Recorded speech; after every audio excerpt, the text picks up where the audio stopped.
in there. It says recording. Okay. Good to go. All right, so now we're recording. So we'll call the meeting to order again at 6:03 p.m. Welcome, everyone. And as a reminder, the meeting is being recorded. And by participating in the meeting, you're agreeing and acknowledging to be recorded. And we are having our meeting here remotely because of Governor Baker's March 12th, 2020 order that suspended certain provisions of the open meeting law. And then his other executive order on 15th imposing limitation on the number of people that can gather in one place. And all right, so we will go ahead and start with our agenda. So we'll take a look. And you guys, Bob Berlow just reminded us all, if you might have got this when you were coming in, that we have an updated agenda with links on it. And you can find that in the meeting invite, or Bob shared it with us earlier today it was at 2:01. So you can open that up if you'd like, the email from him, so that you can have the agenda that has live links in it. And our first item on the agenda after call to order is approval of minutes from January 11th. And those were in the call to meeting that we received. So I'll give you a second to look over those, and then I'll take I guess first I should take, sorry, I'm a little rusty. It's been a while since we met. Probably take, we do our motion to approve the minutes. So I'll entertain a motion to approve the minutes. Anyone want to make that motion? So moved. Okay. And then anyone want to second it? I'll second it. Okay. And I'll now give you a minute to look over those minutes from January 11th. And if we have anything we need to amend, we can do that.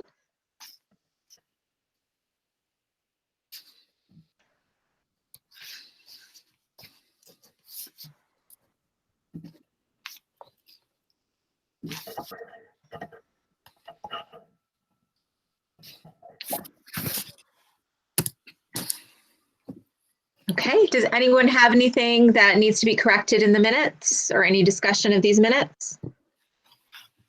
Okay. Then we will take our vote on the minutes, and I'll start with our roll call vote here. So Member Bennett? Bennett, yes. Okay. Member Haber? Haber, yes. Okay. Member Imber? Imber, yes. Member Kirschenbaum?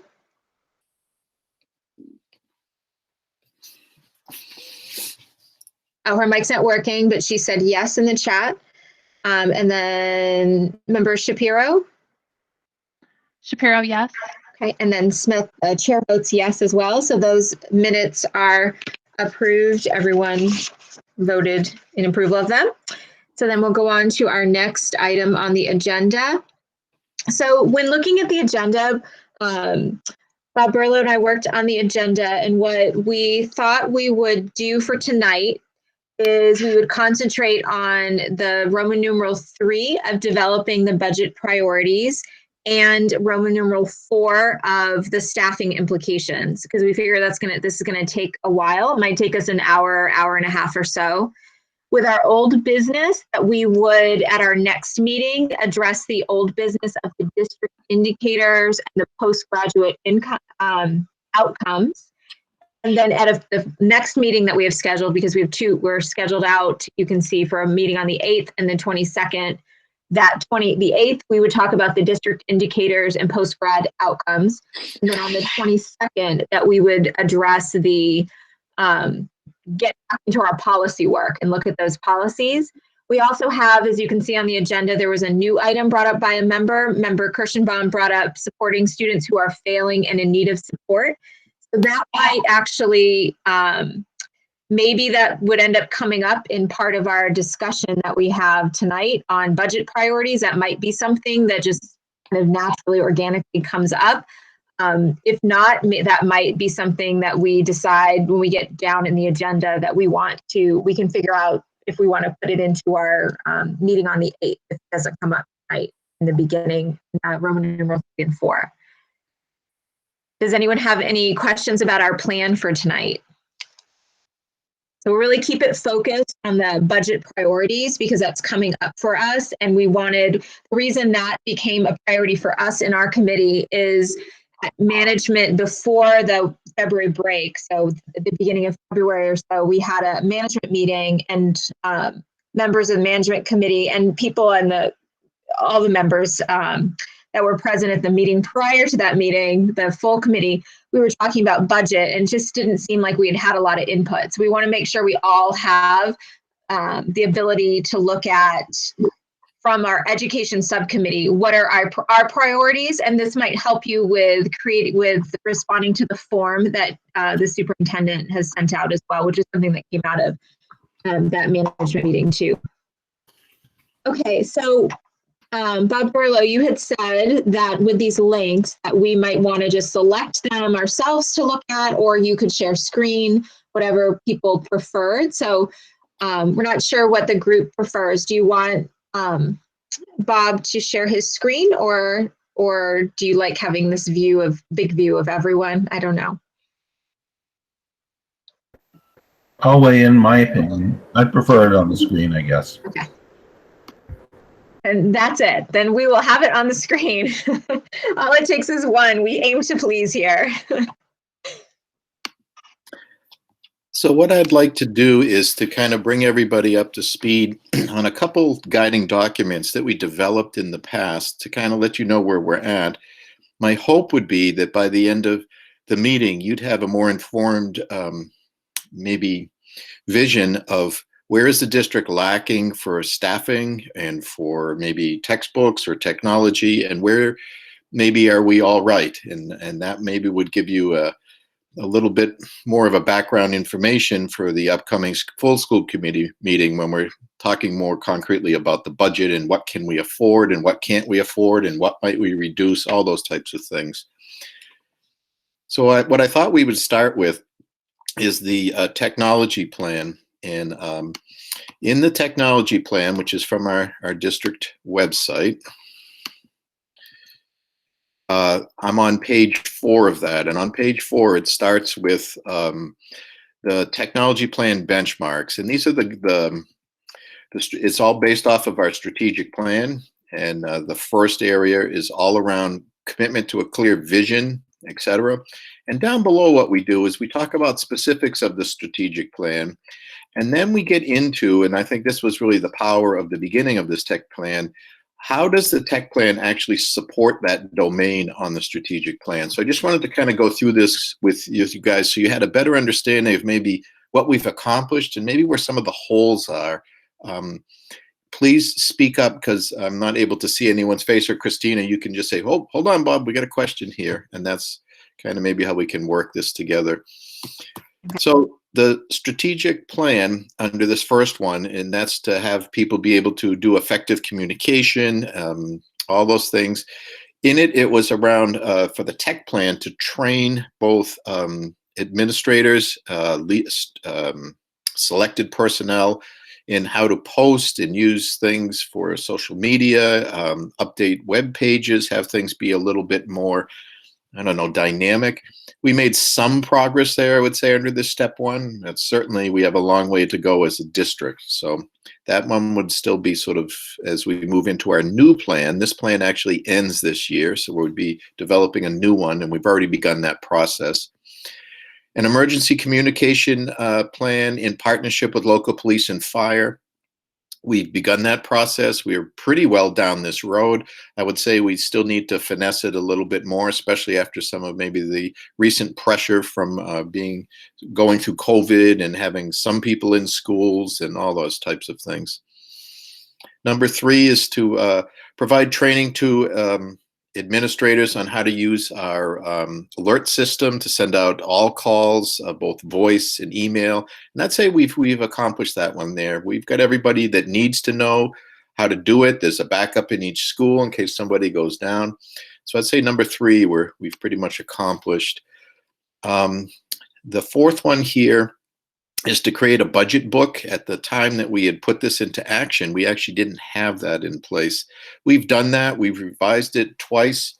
I would say that that number 4 is essentially the budget book's there, and we're still revising it based on needs that we see from either you guys, the school committee, or from town feedback as well. Developing a budget, number 5, that addresses facility and technology needs in order to support effective instruction. I would say we're kind of down that road. I wouldn't say we're completely there yet. Technology might be further along than what the facility is. We're still sort of catching up on some of these facility needs. And by that, some of that deals with where head ends are located in buildings, how secure those things are from someone coming in or tampering or leading a mop on something and bringing a building down, all those types of things. So I'd say we still have a little bit of work to do there. The last part of this, that specific technology-related items are identified in the budget. At the time we created this, we didn't have that in there. It was sort of found money that we were using to support our tech department, and now that we do have items. So 5, I'd say we're maybe mostly met. Any questions under this first domain here? The second domain deals with aligned curriculum. The tech plan actually touches on 2 different aspects here. It's to provide teachers and students with tools that support differentiated, student-centered, personalized learning and to expand our wireless infrastructure, our internet, and to provide enough portable devices. I would say we are pretty well down that road. We've got the internet. We're still looking to expand and upgrade, as evidenced recently with some of the issues that we've had, not just the outages, but people have been bumping into things certain slow times of the day. We have wireless across all our buildings. When we started this plan, we did not have that in place. We still need to look at expanding the tools that we have that are available for teachers and students to use that meet their needs in a differentiated, student-centered manner. We're getting there, but we're not quite there. I'd say maybe we're a little better than halfway down around all this. We have to embed staff training, and that's really important for next year. We've got a lot of things out there, but it was pretty much a rush thing. And anyone that's had some experience teaching knows the first year you try something new, it's hit or miss. You know, you're trying this. How did that work? You certainly feel more comfortable by the end of the year, but it's not the same experience where you'd be maybe in your 3rd year where you're starting to, oh, I could use it this way to better support a student doing this. So we need to continue to train staff. The second one here is to provide staff with resources that allow them to remotely collaborate. We're there, and I think everybody and their brother would say, yes, we can remotely collaborate in this day and age with all the different things that are out there. At the time that we wrote this, that was not the case at all. Domain 3 deals with effective instruction. So not what you teach, but how you teach. The plan we came up with would support this in 3 different ways. That we needed to provide at the time the technology and the infrastructure and the tools to make sure that they're robust enough and up to date enough that they meet the instructional needs of students in front of us. We're well down that road. I would say that this might be a 75% completed part of the plan here at the end of this 5 years. Number 2 says support and train staff, totally not straining them, and integrating technology into the classroom so that students are supported and engaged, that we are able to provide differentiated instruction, differentiated assessments, that we can have building-based groups that can research and pilot and share best practices. I would say the letter B here under number 2 is still something that we're working on here. But we've begun to see some people that are sharing best practices with each other and researching. We had a lot of people chime in at the beginning of the year in terms of what should we buy for apps that they wanted to see in place at their grade level or with their subject. So I'd say we've begun that, but we're certainly not there.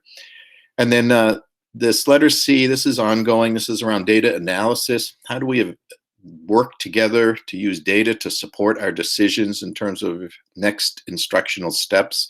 We still need to continue to provide training and support in that area.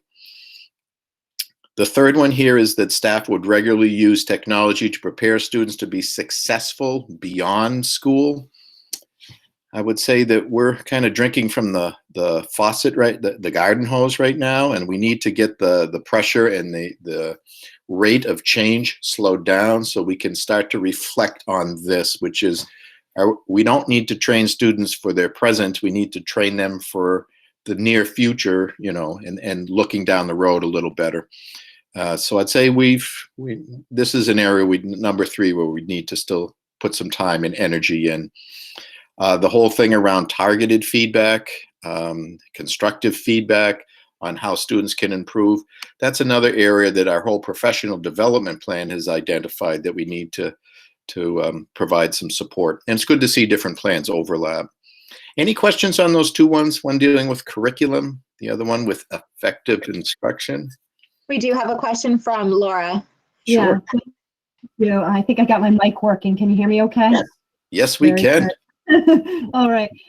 So I thank you for talking about these things and kind of taking us step by step. I appreciate that. In terms of part, I think you said B in number 2. It's right there on the screen. Establish district-wide and building-based groups to research, pilot, and share best practices.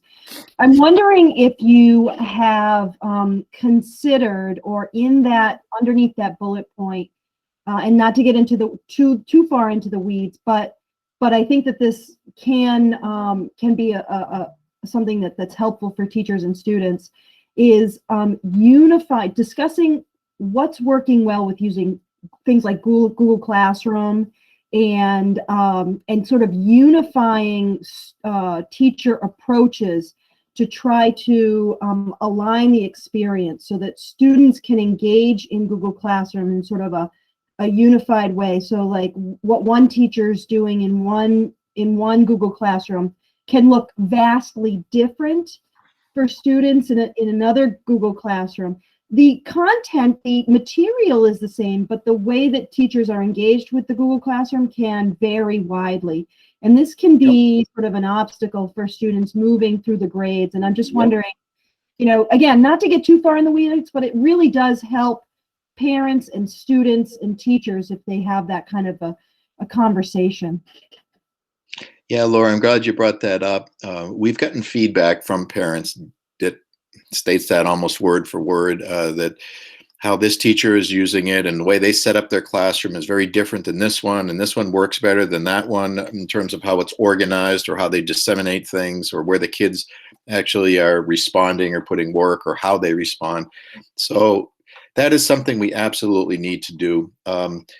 We were given the challenge of changing everything sort of over the first 4 or 5 weeks there in March last year. We wanted to encourage people to use the new tools we were giving them. A lot of people hadn't yet gotten into Google Classroom and set up their classes in there. We wanted to give them the freedom, at least initially, to try it out and see, you know, all right, that's not so bad. And that's definitely where we need to go next, is to make it more effective in terms of the user, the end user, the client, the kid, in terms of how they're using these the different learning platforms we have. Yep, that's a next step. Absolutely. Thank you. I'm glad you brought that up. Bob Imber also has a question. Sure. So, Bob, first of all, I appreciate your candor in terms of an honest appraisal of what we've done. And as a follow-up to Laura's question, I wonder if there are plans in the district to sort of capitalize on the fact that faculty have had to and staff have had to use technology much more, but thinking in terms of how do we now use it even when we go back to full classrooms in person, and start to in fact become far more sophisticated in its use, especially in terms of assessment and meeting student needs in a differentiated way. So is the administration thinking about that? And I know you'll get to the budgeting issues later, but budgeting maybe for okay, so what next, and how do we best use what we have? Again, use the best of what people were doing so that they can lead workshops and teach people, but not all of a sudden revert back to where we were pre-COVID. Thanks. You know what, Bob? You made me smile quite a bit when you were talking there. That's one of the hidden benefits, I think, of this whole COVID thing. At this point, our head is in the water and we're just trying to catch our breath, you know. But I think if we can step back, and I think time's the only way we're going to be able to do that. There's some hidden gems in this whole thing. One thing is it kicked us in the pants and said, look, is there a better way to do education? And, you know, think way outside of the box, because the kids aren't coming into your school any longer, you know, for at least the beginning of this. Another one is that there's some more engaging ways to get kids involved in learning and constructing meaning and all that stuff. And technology can play a part in that. I'm not saying it's the end all and be all, but absolutely, we want to move forward and use this as a stepping stone, not something where we went out and now we're coming back from. We want to use it as it's one more step on our journey, and we're climbing that mountain. This helped us get up over a rise, and now we're going on from there. Absolutely, that's a great point. Well, I'm actually asking a specific question. Is there professional development that's planned in the near future to address that specific need? I mean, basically teachers coming together, and the purpose of the meeting, actually next set of meetings, would be, okay, what do we do now that we're moving towards a non-COVID world, and how do we use what we've learned, and what are our next steps? And you know, and specific, you know, I'm wondering if there's specific anticipation, because we're going to be at that point pretty quickly, and certainly one would hope that the district itself has planned professional development to specifically address that next step quickly. And Bob, I would say this right now, talking with principals, talking with a few teachers and some teacher leaders, I think right now is not the time where we would do that. I think people are feeling still that their head's being held underwater and they haven't had a chance to catch their breath. The state's pushing us to get the kids back in person full time. That's another new change that we'll have to do over the next 6 weeks or so. I think it's a little crazed right now, but we certainly do need to do that. And I understand the urgency in it as well, because next year will be here before we even know it.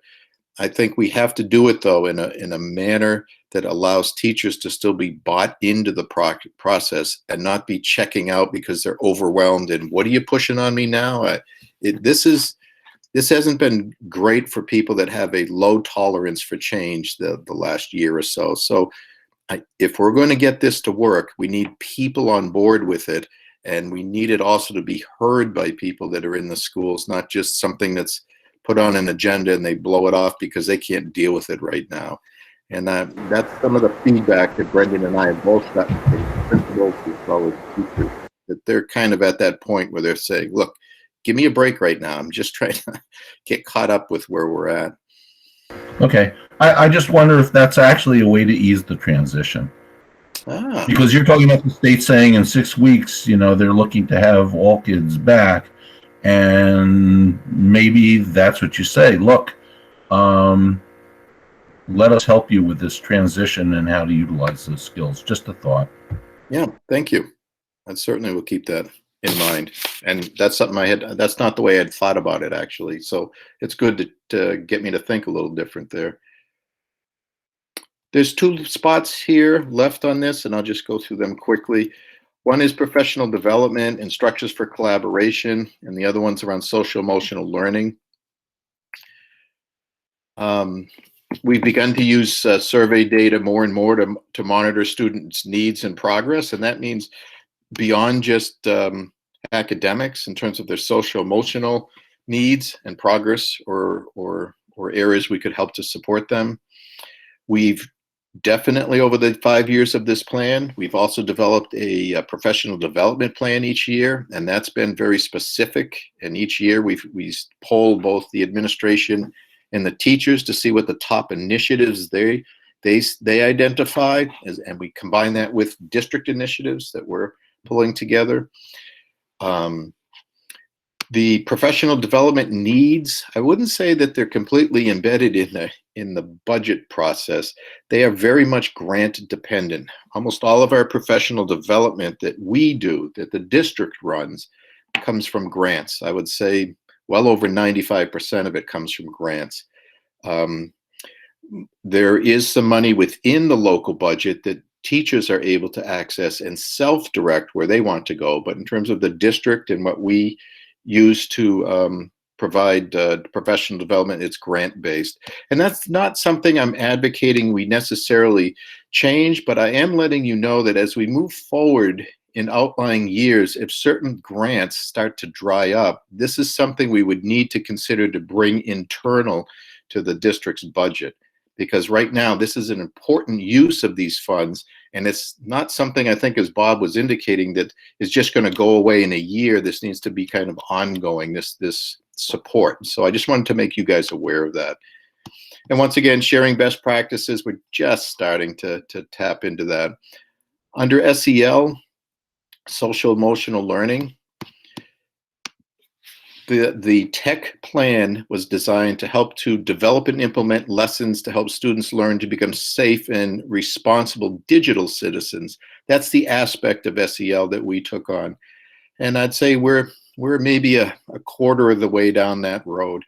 And now that we're putting technology in the hands of a much wider range of kids, we're one-to-one from grades 6 through 12. We absolutely have to circle back to this next year and start to do a better job with this. Any questions there? Well, I have another question. Sure.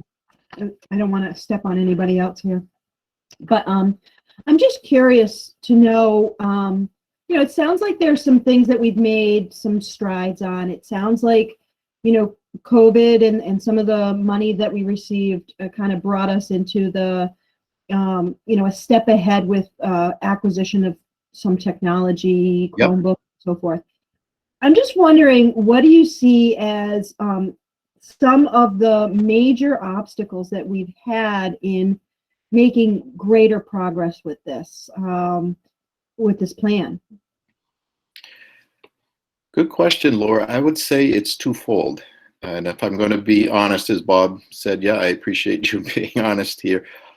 There has been some lack of urgency, I think, in terms of a lot of this. And the other part has been the funding has been kind of frugal at best. It just has been. So on our end, we have a mantra that, all right, if we're going to get this much money, let's not waste it, So that's what we've done internally. We've tried to make the best decisions, and by that, sometimes it's not being the cheapest. It's buying a device that maybe will last 4 years, if that's the intended amount of time, and paying a little more for that, rather than just going with the cheapest Chromebook that's out there. So those were some initial changes that we made in how we do business. I think that's benefited us long term, because in the long run, we feel that that's a more frugal expenditure, rather than having to, those Chromebooks only lasted 2 years, so I'm going to go expend that money again now 2 years later. It's those types of things. Unfortunately, I think COVID was one of the good things it did is it lent that sense of urgency. Suddenly, you got to get the Chromebooks in everyone's hand. And guess what, teacher? I know you're not comfortable with technology, but that's the only way you're going to reach the kids remotely while all our schools are closed, Thank you, Bob. Two last things on here, just so you can sort of get a rough idea of some other areas. In terms of hardware and access, we have met the goals that are in this plan. We started off with buildings when we first got going that weren't wired, that didn't have wireless access. And by the end of the plan, we're there. All our buildings have very robust wireless access. We began with not having devices in students' hands. We're one-to-one right through grade 6 through 12. We started with having a few cards that maybe a few PTOs had bought for the schools, to having those in every single school, including our preschool. We just this past break finished upgrading and the wireless access in the early childhood center, and I feel that we've pretty much met this completely. Not only have we replenished the teacher laptops, we replenished their desktops as well. We've now bought them brand new desktop computers that are a small form. They're not as large as the old ones used to be, and they can handle hosting Zoom or Google Meets. So I feel we've done a good job with the hardware here. We're in a good shape here. And if I could follow that up with, if we look at staffing, which is right down here, initially we identified a whole bunch of changes to staffing and where we needed to be. And I would say that other than this single position right here, we have met this. We have met this. We're there. And to me, to think this was 5 years ago, and I remember pushing folks, because I was brand new to Wachusett, and I'd come from a place where technology was pretty heavily used, and really pushing people like, here's what we need to do. We need to put this in, and being told there's no way you're going to get there. And to see that we're there, other than this last position, is pretty amazing to me. And that even has an outlying year beyond this plan. So I think we're pretty much there with all of this. Some of these things, we don't have a technology director by title, and it might require us to rebrand somebody who is in that, essentially that role, and it might end up being cost neutrals, but these are all good things in terms of where we are with this. So I'm not sure we need a lot of support in that area. I think if you ask the teachers, they might say we could use a second elementary technology integration specialist to help us with educating students and staff. But for right now, there's one in the elementary, one in the middle school, and one in the high school. So, I mean, that's a pretty good where we are. The last thing I just wanted to mention here, and then we can move on out of this or talk or finish our discussion around it. At the very end of this is hanging off our website. You have a link to it as well now. There were some rough things we were doing year by year and some approximate costs and all that stuff. That'll all get updated, I should say. These were our focus areas for last year and our goals that were in there as well. And I think we've done a pretty good job of getting there in spite of the fact that we kind of stumbled and bumbled our way through being in school, not being in school. What are we doing for funds? Freezing funds, writing grants. We've really used a lot of grants, and I'll get into that a little later to help support this. Any questions about technology?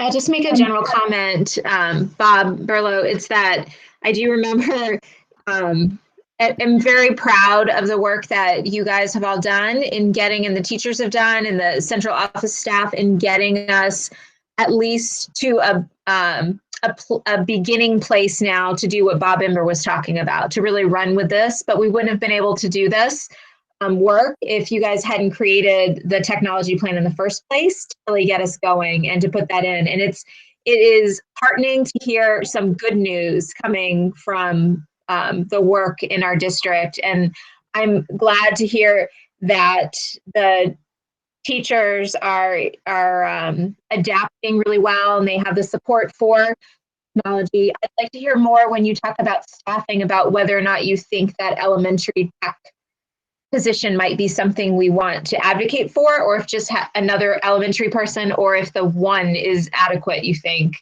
for next year. So I don't know if you want to talk about now or when you talk about staffing. Absolutely address that now. I think if we look at things in the big picture and knowing the towns and how they're saying this year is so stressful in terms of what they have available for funds and all that at this point in time, it could be something that we look for in an outlying year. Seeing how the elementary tech integration specialist is so new this year, maybe we give it a year. And then if there's a cry for, hey, we need more of this, then that could be a charge we take up in a future year. If it was a different climate right now and we had some money, we're like, here's a unbranded new positions, I'd say, yeah, let's grab one of those and put it right here. But there's some other needs that I think are are in there that I think we need to address first. So this wouldn't be in my top 2 or 3 positions if we were going to add them. Thank you. Sure. So I think Krista had her hand raised, and then I did as well. Well, no, I mean, I'm not sure if this is going to be something that is useful, but I wanted to know more about how we were teaching kids to responsibly use technology. Not like don't drop your computer, but more don't go to these websites, or don't engage with people who say X, Y, and Z. Or so how, since they are now really on the internet much more than usual, and will continue to grow in that direction. You know, the world is the way the world is. Are we taking that responsibility on in the schools? I don't know if this is part of that, but our conversation has jarred that question. We absolutely need to do this. Now, we had some training of staff 2 years ago. We had some folks out from Hopkinton, which is where Laura works, and they talked about free online programs that cover a whole aspect, and they're broken up by grade levels. And they went from 6 to grade 12, essentially, in terms of digital footprints, responsible decision-making online, and all that.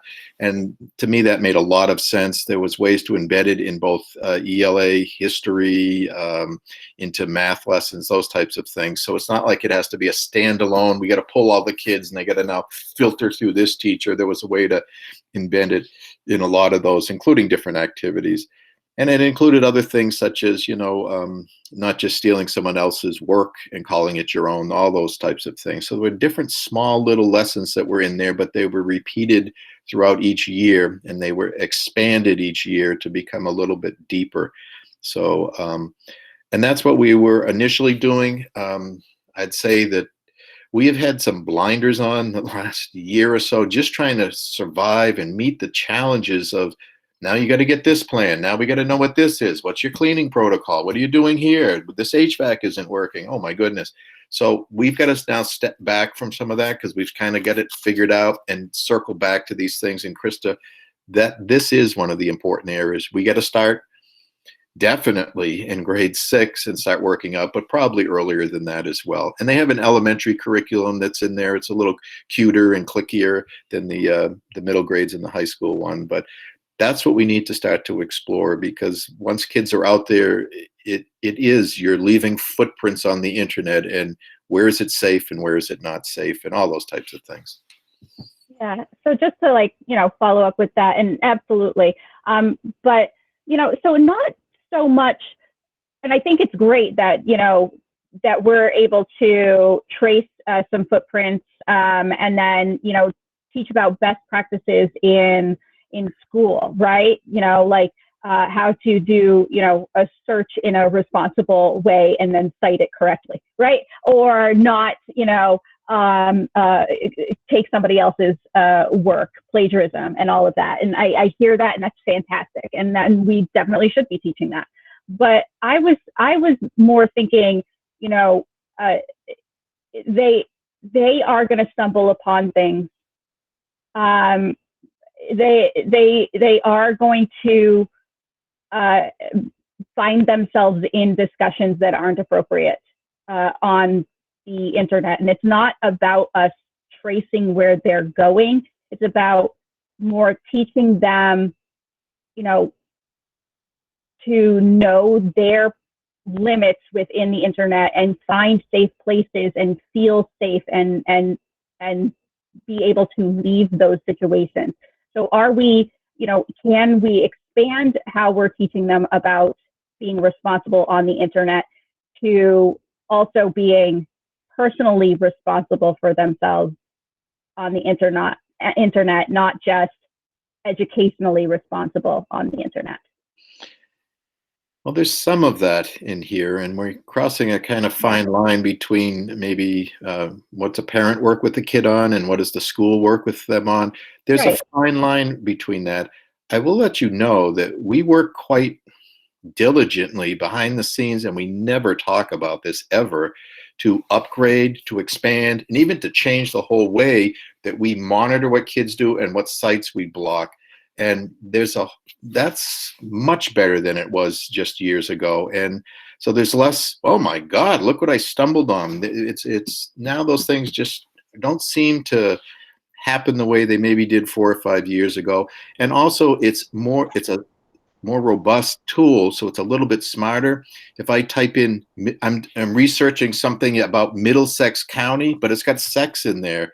So in the past, that would have been blocked, but now it understands, oh, Middlesex, that's this. So it's been refined, and we work a lot behind the scenes to make sure, and that should be invisible. People shouldn't have to worry about that stuff, but that's in play. It's behind the scenes. And Bob, just one other thing we do that is invisible again. It's safety search. So if a kid is searching for things around suicidality, depression, harm to others, that type of thing, we have a system for that behind the scenes to talk to parents about it, to follow up with counselors. So there's a lot of things like that are related to what you're saying, Krista.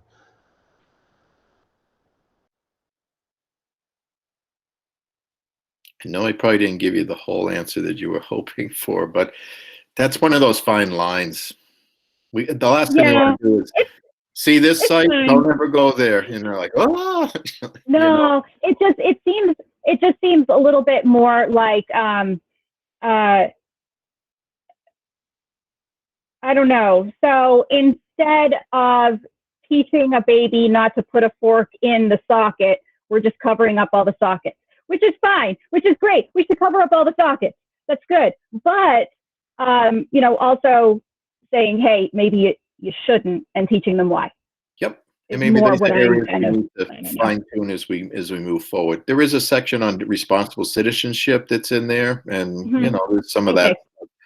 And they certainly have lessons where the kids are aware that what is in there might be hate-based or racially based, or based on ignorance or something. So there are lessons that let them know that, wow, there's some tough things. And there's some really good lessons in there, because there's some scam information that's out there. Like the one thing they were having them do was like research the Pacific spruce octopus, and they had these pictures of an octopus in trees and all this craziness, and kids like, yeah, there it is, I found the picture, and there's no, like, come on, it's an ocean dwelling, so anyways, they have them do some good stuff. I'm not sure but there is that line, I'll admit that. Thanks. Right. Thank you. Bob Imber, thank you. Bob Imber, I think you wanted to speak as well, and then Deirdre after. Well, mine is just, Bob, I was wondering, with the initial goals and their assessment, to the extent that they had been met, whether the chart just hasn't been updated, because it sounded like you were saying essentially everything has been met, and the chart is showing that it hasn't, and so I'm just trying to get a clarification. But we wrote that plan, that version of that plan, and I should have explained that. Last year in February is when we updated it. So now we're in the process of writing our new plan, which will be updated, and there'll be a new needs assessment, because we do that every year, and then we'll have new goals in there. And we should set some new goals for hardware, et cetera. It should go out for another 5 years, and it should be, pretty challenging in terms of where we need to go. So yeah, that has not been updated since last February. That's where we were at then. So essentially, we've met all the goals that we set out in that, except for some issues about. There are issues about how the technology is used, but in terms of acquisition of technology and the infrastructure, that's all been completed. Bob, that's a good point. I think if you use the analogy of building a house, we've got a solid foundation, guys. We're moving on up. And so that solid foundation is getting the stuff, getting it in the teacher's hands, getting them some initial PD. All right, now let's move up to the next level. Are we using it effectively? Is there a better way we can do this? Can we communicate better? Can we put information on more different variety of media and platforms? That's where we're at now. And I think that's a good place to be. We weren't there 5 years ago. And we are now. And that's with your support, by the way, because this couldn't have grown the way, and we couldn't have accomplished it if every year this wasn't a priority that you guys protected from being reduced with all the external pressure, year to year. I'll move into textbooks and give you I think Deirdre had something. If you, yeah. and welcome to Linda. So welcome to Linda, and Deirdre, go ahead. Just something really quick, Bob. You said that, you're looking at that safety plan for the 6 through 12, and I just kind of want to encourage you to do it for the younger kids now. You might not have thought about it before, but my kindergartner is on Google Classroom and he's on YouTube. Yep. Through Google Classroom, he's sent to YouTube, and it freaks me out. I have to tell him, no, you're gonna, whatever you do on YouTube, you take off your headphones, and I want to hear, because he'll click the next thing. You know what I mean? So, and that's to Krista's point. Yep. And so I just want to say, like, now I think we've created a wonderful thing. My kindergartner's in Google Classroom, and I expect him to be there for first grade and second grade and third grade. I think that's wonderful. But I think the responsibility then now means that, Yep. We were thinking K through 12 because that's where the Chromebooks are going. No, we have to bring that down. David, thanks for bringing that up. I didn't mean to imply we were only going to look there. In the past, that is where we were going to look, and I gave more examples from that grade range because that's what we explored quite heavily. That's what we did training on with teachers. You're absolutely right. We got to go where the computers go. So, yeah. Yep. Okay. Thank you. And that's an interesting point about the younger kids and like the access to videos and such. And there are things, this would be back to Bob Imber's point about training, and Laura's too, I think. I mean, there are ways that teachers could use video clip that where they just section out that video like Edpuzzle, and they could put that in the Google Classroom so that the kids can't click on. I didn't think of, like, I don't have young kids anymore. I wouldn't have thought that, but you're absolutely right. We all see them, the list, and they usually, then they're tracking what you're watching, and they get worse usually as you go along. There's also the factor, what you said before, Bob, about us using, that we do things on a dime or a shoestring budget. Like at my school district where I work, we use Canvas, and I can take a YouTube video link, put it into my Canvas course, and that's the only thing that the kids will see. So they're not actually brought to YouTube, even though it's playing through YouTube, and I can copy it into my course. And it's just, there are a lot of more safety measures there, but there are things that teachers could do to make that safer if they were aware of them. But I mean, I understand the point, like you were saying, Bob, that they've just kind of been thrown into this environment. But now, to Bob Imber's point, that reflection, when we're at a point to be able to reflect, is really important to address those types of issues. And Deirdre, of course, the teacher might not have even thought of that point. I'm sure you've brought it up to the teacher, or you will, so that they can, because I'm sure they'd problem solve with you to figure that out, because doesn't seem I'm sure it's more that they're just grabbing what they can and putting stuff out as quickly as possible. So definitely that would be good professional development. If there is ways to lock that down, then I wouldn't have to worry about it as a parent. That would be great. All right, so thank you all. Are we ready to go on to the textbook plan then? To hear that? Okay, all right. So what I wanted to mention as we jump into the textbook plan, in the past, I think these were seen as two separate things, and more they're starting to become interrelated. And here's what I mean by that. I think traditionally, if I was talking to you guys about a textbook plan, it would be these big, heavy bound things that kids are bringing home or bringing to school. It might be printed worksheets that I'm filling in for math and all that. And more, they're starting to become online resources, a collection of things, whether they're video clips that have already been viewed and set up and they're deemed safe and all that, or whether it's the traditional printed material. So it's starting to become a collection of all these things. This year, we spent a lot of money on new applications. We had a teachers meeting just before for the all the teachers, all grades in Wachusett. And one of the big questions they shared with us was around, you gave us all this stuff. Is it going away at the end of this year? Is there going to be any money in next year's budget? We're hearing it's really tight. Well, this is partly the home of where that could be, but the other part is within the technology budget itself. And I'll explain that as we kind of go through this a little bit. So this year, when COVID started, this is an area that when we started this year, we were in the midst of COVID, I should say.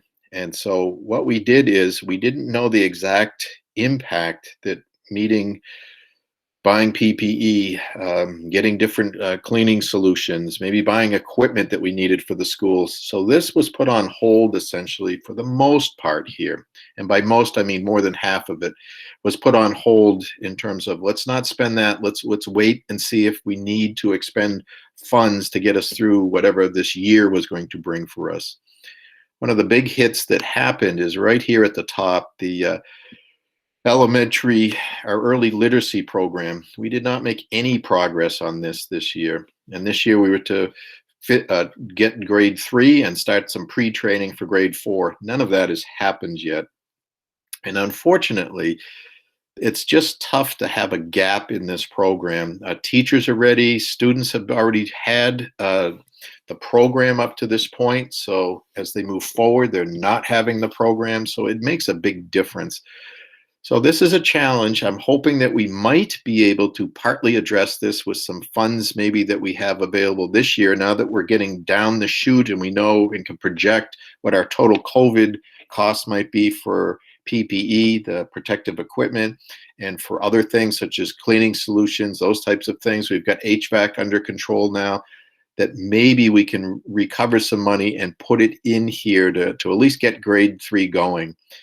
And next year, when I revise this plan and show you the revised plan, this will probably say grades 3 and 4 for next year. But my goal really is internally is to try to see what we could address this year.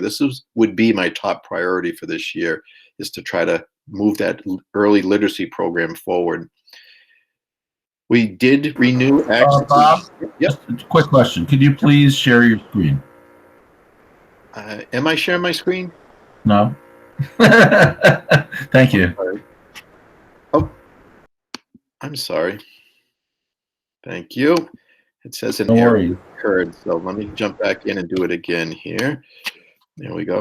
Thanks for stopping me there, Bob. Can you see it now? Yes, we can see it. Yes. Okay. All right. All right. Sorry about that, everybody. So what I was speaking to was the very top item right here, the early literacy program for grades 3, and then next year's grade 4. And what I mentioned is I probably, as I revise this, combine the two, and this would say grades 3 and 4, even though I'm going to try to make this work this year.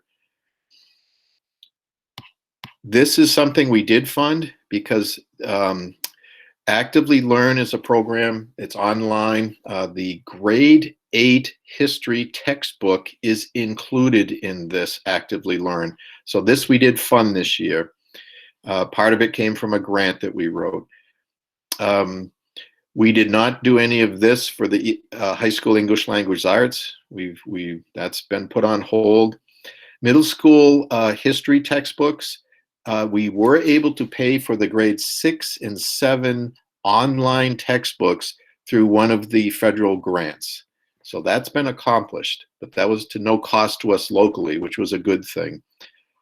The high school history, by and large, they use Actively Learn. Again, that's an online way of sharing current events, questions, discussion points, grouping of students, a whole bunch of things. Assessments are in there as well. It works for science, ELA, and history social studies. History social studies has really jumped in with both feet. So that was funded as well. We used local funds for that. We did buy the math consumables this year, although I certainly cut back on the total dollar amount in there because we were trying to reserve as much of this as we could. For the middle school mathematics programs, this has got to be moved out to next year. All I did was extend the previous program that we had bought years ago for one more year. So I paid a much smaller fee than a new program would be in total for a cost. And I just renewed the licenses so they could still access the material for one more year. Middle school science, we did nothing this year with that. That's all got to get moved out. I did purchase early on the materials for the new course, the AP Physics that you guys approved last year when we had the presentation by Bill Biendo and Lauren Clark from the high school on the new programs. ELL, we did not purchase anything with local funds. This came through the grant, and it was not nearly as much as we were hoping to do. Music, we did purchase the materials for the new course that they said they wanted to offer. And we purchased the new course for the partnership program that they chose to offer. So all told, the most expensive of all these things would be that middle school science. I'm sorry, I'm jumping around a little bit. This is a big ticket item. Middle school mathematics, that's a big ticket item, and all we did was move it, do 1 year with that. And the other one, and probably the most expensive of all these, is this early literacy program. So we didn't do any of those large things that were in there, and those were essentially maybe 3/4 of what we were going to spend this year out of this fund.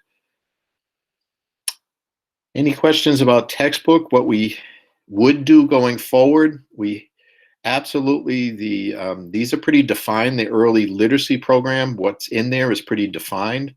For some of these other ones where it says simply high school ELA, we would start to collect some of these things together, middle school history, high school history, and we would pool those together to fund the renewal of different applications that we bought this year.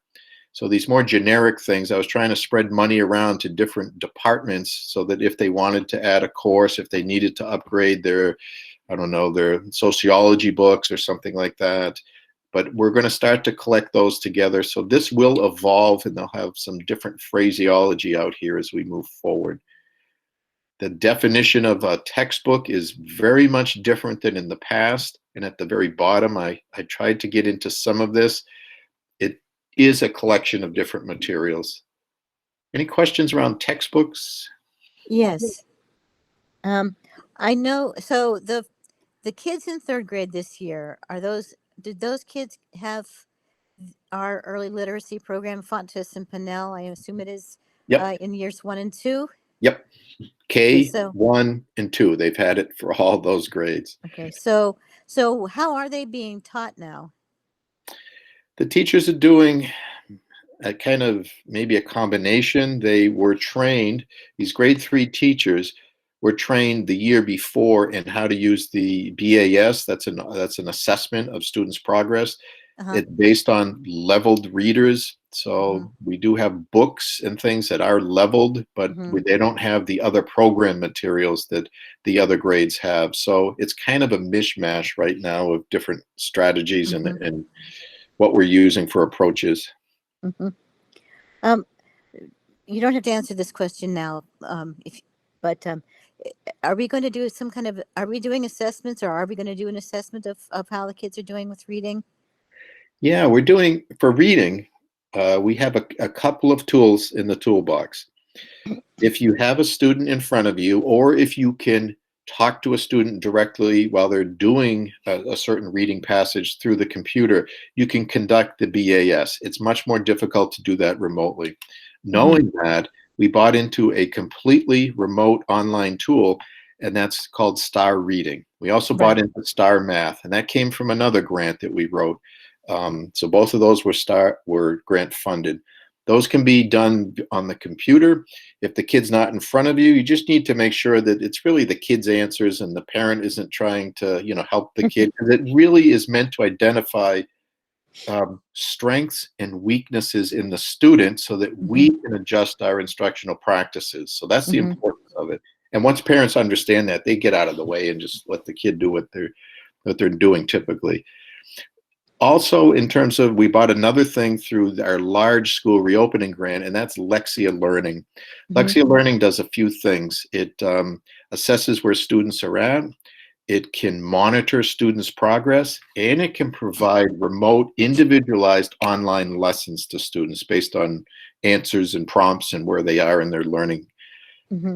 So that's been our approach to reading, is we tried to supplement this year as best we could because the kids weren't in front of us. And it's just tough to teach reading remotely through the Yeah. computer.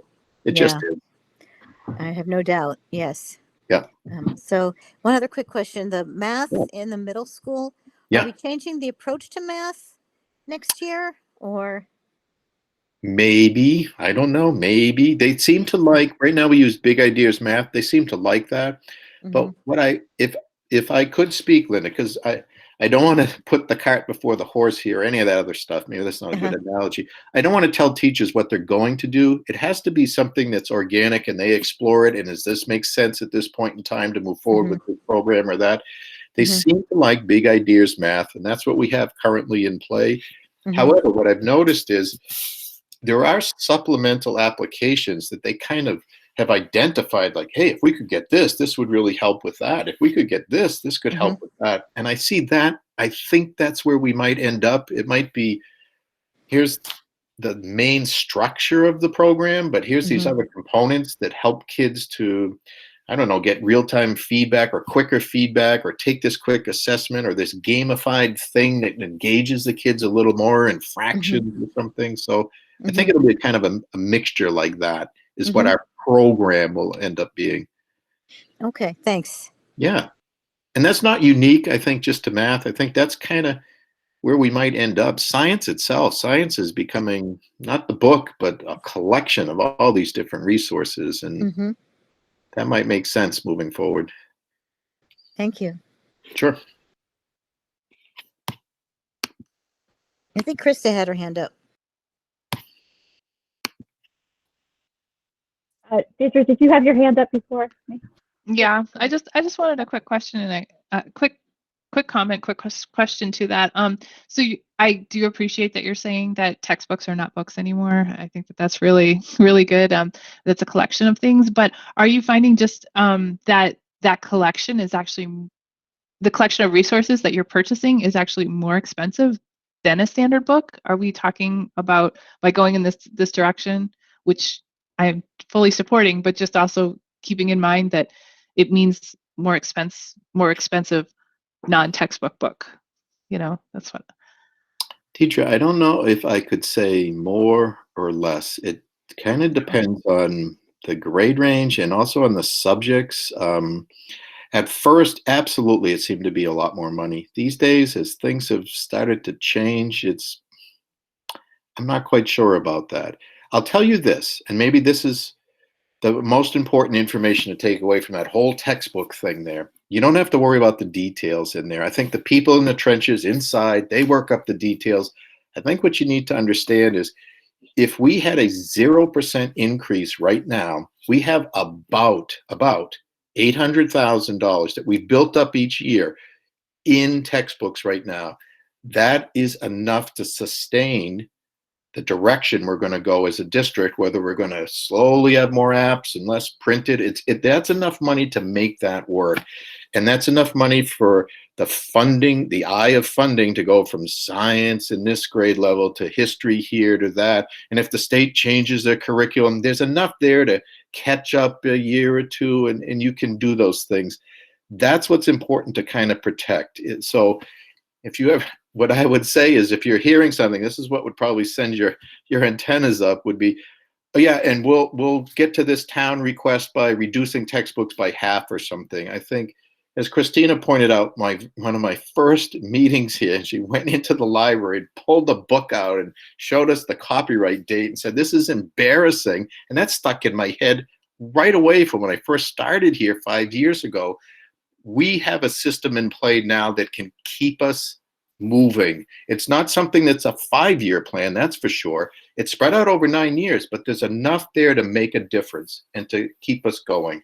That's what I'd like you to kind of come away with tonight. Okay, because that was kind of to my second level of that question, is that books are books, and when you buy them, as much as they're outdated, as soon as they're printed, they're still in front of you Yep. next year and the year after. And I think what you're talking about, subscriptions, which are, like a cost every single year, are some of these things subscriptions. You're kind of like, maybe not. They're not subscriptions. So Actively Learn, that's a year to year thing. your subscription. So it would be in our Yep. budget every single year to keep it maintained. And Yep. and that's something you could plan for, Yes. but except for disaster, which you can't. Math textbooks, that's a 6, 8, or 12-year license, whatever you want to buy in there, and it includes Right. Okay. both printed things and online things, and that's kind of what we're seeing in there. If you don't pay the money, let's say we bought a 6-year license, that's our math license. Year 7, you don't pay, you're shut off. So Yeah. you have to have some. This can't be by happenstance. This has to be that there's Right. a plan, and we know. Look, the funding eye is doing science. Now it's doing history. Oh, now here comes math because 6 years ago, and our license expires, so we got to renew that. So Yep. it has to be in play, and it goes from being discretionary spending, which a lot of times textbooks is looked upon. It's non-discretionary. You got to do this, or you don't have the resources. And there's a plus and minus to that. I mean, it's a way for textbook companies to make a little more consistently to know they're getting the money, but it's a way to keep us up to date. Absolutely, because everything that's online, the online part, is absolutely up to date on that stuff. Okay, good. Thank you. I appreciate that. Sure. I have a question. First, actually, a comment, which is it's amazing that we're kind of moving away from those really humongous textbooks. I don't know if you guys remember, but like back when we were in school, one of the biggest news things was that kids were getting like crippling back pain from carrying all of the books, right? Like my shoulders will never be the same, but to this day. But I also wanted to also ask, in the equity subcommittee, we talked about how some of the books and the subjects, the tone needed to be checked and reevaluated in those subjects, those areas. For example, history, and I'm wondering if that is still on the radar to completely like renovate or go through and make sure that we are teaching the tone and not just providing that subject, but making sure that it is appropriately placed in there. Is that something that is on our radar still, or is that not? Is it just we're making sure that we have the books? Thanks for asking that, Krista. I would say we would approach that 2 different ways, and I think internally that's where Brendan, who's in charge of that group, and this group here, where Brendan and I both work, that's where there's good to have overlap there, and we can start to work with people in terms of having them identify, like, gee, that's not the way this should come across. The other thing I think in terms of you guys and your role as school committees, and this is something that when we do get to policies, and Christine and I have talked about this, where I came from when I was in Hopkinton, they had a pretty detailed textbook adoption policy. And in that, and you have the authority to tell us, here's the criteria we want you to examine when you're looking at adopting any program or textbook. It could be things like bias. It could be things about types of pictures that are in there, all that stuff. And there's model policies, and the MASC model policy is actually pretty good around this. And it could be that we want to modify our textbook adoption policy, or if we don't have that specific policy, we want to add that one in. So that's where you guys can play a role and sort of set some of those things. You set some general guidelines that people would use no matter what subject it is, whether it's art, whether it's science, whether it's something we're getting for phys ed that they're going to use. It would have these specific things. I examined it to see that it doesn't have bias in it? Have we examined it to make sure that the pictures that are in it are up to date and accurately represent, blah, blah, blah. And That's what I see. So good question there. Is that something that we should add, that we go through those specific policies? Oh, we get a lot of policies. We should be going through some of them. Well, of course. As Bob and Christina know, because I'm always beating on the dates on these things are pretty ancient. But yes, and we can prioritize any of that stuff. That's where you'd work through Christina, and she can, when her and I get together and play on the agenda, she can say, "How about this policy? Let's look at that," and we can do all those things. Yep. That would be good, especially if you're putting, putting that in. You're going to be getting new history books or going through the history right now. It would be good for us to go through those policies so that you have that to fall back on and look at. Yep. And that would be used to guide that whole big textbook plan that we've got, all those outlying years. All of the, yeah. Thank you. Do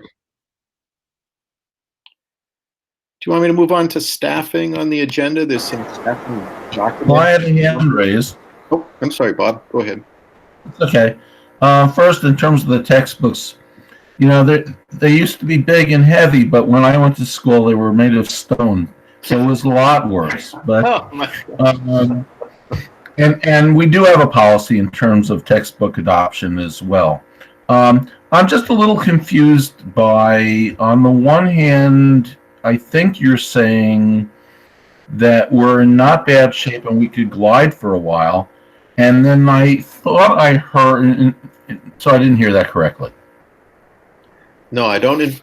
I'm sorry. My apology if I'm inferring that we should be gliding. What I'm saying is there is money in there to make this plan work. We still need to follow the plan because we were so far behind. We hadn't done things for years. And right. Well, we were drastically underfunded, and every time there was a cut, that was the soft area, and that's what got cut. Yep. On the other hand, I'm pretty sure I thought I heard you say that the most expensive parts this year were not completed. 3/4 of the budget did not go to the curriculum materials that was anticipated. So yep. I'm trying to sort of, I'm confused. I mean, everybody says that about me, but. Bob, it was because of COVID. It was such an uncertain time. We knew we had to get kids back into school. We weren't sure of the exact cost. There was a lot of HVAC work that needed to be done, an awful lot, Bob, a scary amount. Okay. So all I'm just looking for then is a clarification in terms of next year and the budget. I mean, we need to sort of make up the loss of the 3/4 of the things that didn't get done this year, plus whatever else we were hoping to do next year. And I guess this sort of circles back to the budget question of, so what does that mean? And maybe you'll get there in terms of funding, because that is the one area that tends to get cut most easily. Yeah, and you typically look ahead, Bob, and that's where I was going to end up, is how we've used grants so far. And I wanted to make sure you understood how diversified our approach to funding has been with these grants that I've written. And moving forward, there will be more grants. We're in the middle of writing the ESSER II grant, and then there's going to be even more money potentially coming from the federal government. And that could be a funding source. However, what's also in play right now is, as we continue to very carefully manage our expenses as we get further into this year, there could be money that ends up being that we haven't had to use this year that could go back into this year's textbook fund and maybe still fund that in this fiscal year. So that's where it's kind of a spider web. It's not like the money's it's disappeared. We've very carefully allocated reserves, I guess would be a good word, in anticipating, boy, this might cost this much. So we got to make sure we reserve at least that. And then as we manage different initiatives and they come in lower, you see the reserve is being not used to that extent. And then that's what we'd use to maybe put back in here. Okay, so the administration is seeking to take as much as possible those funds to make those areas whole. Yep. Yeah, I would say that would be a great goal to have, because that's directly going into the kids and into the teachers, Right. Okay, thank you. Yep.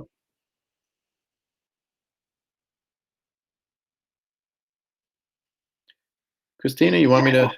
Yeah, that looks like it for the, I think probably for the textbook plan. So does that bring us to the staffing? Yep. Class sizes and budget and tiered reductions and staffing plan. All right. Yeah. And these aren't as long as some of those other ones there. And Bob has asked us about the staffing plan. I wanted to make sure I got through that so you guys would at least have that. We could talk that through. So as of November, these are our class sizes. I would say that they might have gone down a little bit, or they might have gone up a little bit, but they're not far off from this. This document shows you, for instance, let me just explain. Here's a school. Here's the grades they represent. And if there's a line here, that means, oh, that must mean this school on the other side represents those grades there. And Can you make it bigger? yes, I can. Absolutely. Thank you. You're welcome. Thanks for grabbing me on that one. Not a problem. Much better. Yep. So for Davis Hill, they represent grades K through 5. And over here, Mount View represents grades 6 through 7. These are the number of sections in kindergarten. So there's 4 sections, and this would be the number of students that are in there in total that are in school in that class. Assigned to that, not in school, assigned to that teacher, I'm sorry. Some might be in school, some might be remote. If there's a blank here, as in grade 3, that means in grade 3 at Davis Hill, there are 3 sections in there. So if I scroll on down, and you can certainly look at that for that school that's in the town you represent, but I wanted you to kind of understand here are these averages that we have in here. So as of right now in kindergarten, we got 18, there's 17 and a half in grade 1. Grade 2 is getting close to 20, 19.7. Grade 3 is getting close to 22. Am I off a year here? 1, 2, 3, 4. Grade 5 is 20 and a half. And then the middle grades here, I'm off a grade here. This is grade 5. There's 6, there's 7, there's 8. So when you're asking about, do we need to have more teachers in the budget? Do we need to, where's our biggest need here? And the way you could interpret this is, if you were to look at a school, let me come up here and look at Naquag for a minute, which is in Rutland. I'm sorry, this is Glenwood. So this is K1, 2, this is grade 3. This is grade 3 over there. Those are some pretty big class sizes, but you do see that he's got more teachers in the next grade level. So coming into her school next year would be 4, and those are all right around 20. So she'd probably need 4 sections here. So I don't know if she's going to bring a teacher down there, which would mean then that she would still have an extra section to make those class sizes a little smaller moving into the next grade level. So that's kind of how we work it. We try to stay within the school to see how the sections might work. In some cases, there could be a school where there just aren't people available. In Thomas Prince in the past, we had a grade level, I believe it was this one right here, that was just exceptionally large. And luckily some kid chose to not be in school this year, to either be homeschooled or go to a private school, and the class size went down. Here's Paxton, for instance. Suppose you had two move-ins in both those grades, and those suddenly became 28, or you even became 30. At that point, it's more challenging to try to figure it out because he doesn't have as many sections as we saw up above. So that's where we might have to look at adding another teacher, for instance, if that was to happen. So this is a tool to try to help you to make some decisions about the school in your town, as well as overall as a district. And these numbers at the bottom are the total for the entire column, not just for a single school or two. Questions about this tool and maybe how you could use it? The big unknown. You do have a couple. Oh, you have a couple questions. Yep. It looks like maybe Sherry and Laura, if I have that right. Okay. My question is, we're going to hope that we go back to pre-COVID everything as of September, but the the possibility, of course, is that we have all the kids in and we still have to deal with spacing. So, you know, I was at NAQUAG today, and, you know, they're doing great with their spacing as of right now, and it looks like they can fit at 3 feet. But, you know, some of the schools, obviously, the kids are not going to physically fit in the classroom at those high numbers. So in that case, we need those additional teachers simply to move them into another room. Yep. So how do we plan for that? I think what has to happen is that in the budget process, there has to be some amount of money in salaries that maybe isn't absolutely dedicated to, we're hiring that. And I think it had a salary reserve or something, so we could figure that stuff out as we get into next year. Because you're absolutely right. There could be all sorts of restrictions that mean we have to have an additional person here or an additional person there. Otherwise, it gets messy if there wasn't some sort of reserve in the budget for undefined. I mean, it could become anything. It could become, I don't know, an administrator. It could become another school counselor. It could become a phys ed teacher. But there has to be something that's in there that we could say, you know what? This isn't working with 3 sections. We need 4 sections in there, or we can't push those desks that close together. We got to be able to do this, or we don't have enough subs, so we got to hire a building level sub to be in there for the entire year because it's just too crazy right now and nobody wants to come into the schools. You know, something we have to have. I think it's too undefined right now. If it's a typical year, the NESDEC projections around population aren't bad to use, and we would be using those to sort of inform our decisions, and we'd be coming to you with some really concrete information. We're going to reduce 1 teacher here. We're going to add 2 teachers here. The net is +1, so that's what we're asking you for. And that's what Bob's pushed us forward to do in the past. And then when I get to the staffing plan, we'll take a look at that for where So we were. with what's happened this year, at least I know we can't predict the future with COVID funding and emergency funding, but do building subs and that kind of thing fit into that category? Can we use, as of what we've done at least this year, can we use COVID money for a building sub that's required because we have to space kids because of COVID? It depends on the grant. So each grant is a little bit different and nuanced, and it depends on the exact nature of it. I couldn't, for instance, I couldn't put HVAC work that we had done in the previous elementary and secondary at the ESSER 1.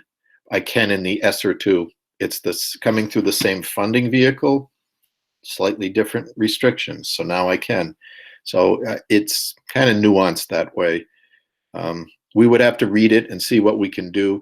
I think the good news is that we saw there's a dynamic that we have with subs. There's a daily sub. Bob called in sick today. I'm going to get him a sub just for today. Suppose I'm a woman, I'm pregnant. Bob's going to be out on long-term, and we're going to get a long-term sub for him that's going to cover 90 days, 80 days, 20 days, whatever it is. So what we do is we use those 2 pools. This year, there aren't as many people wanting to come into school to do that day-to-day sub. So we've converted that money and combined it with the long-term subs, and we've hired people to be here for the whole year just to be an on-call sub that's in that building every day. So that was how we sort of met that need. So I think between those 2 pools of money, there's enough there to meet one need or the other. But you're right, the undefined thing is exactly how many kids are going to be in that class next year. How many are going to come back that left? You know, we can guesstimate, but we don't have any solid answer right now.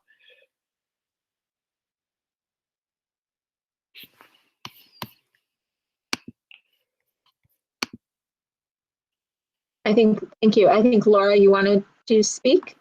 Okay. Yeah, thank you. I have 2 questions, and one is a question I feel kind of silly asking, but I really don't know the answer to it off the top of my head. If a school finds itself with an extra staff member, and another school in our district finds itself with a need for a staff member, do we have the practice of transferring that staff member from one town to another to service that need? Yep. Okay. So I just wanted to make sure that that was in fact true. I was hoping that was true. Yeah, I would say the 2 years previous to this, we started to do that practice a little bit more.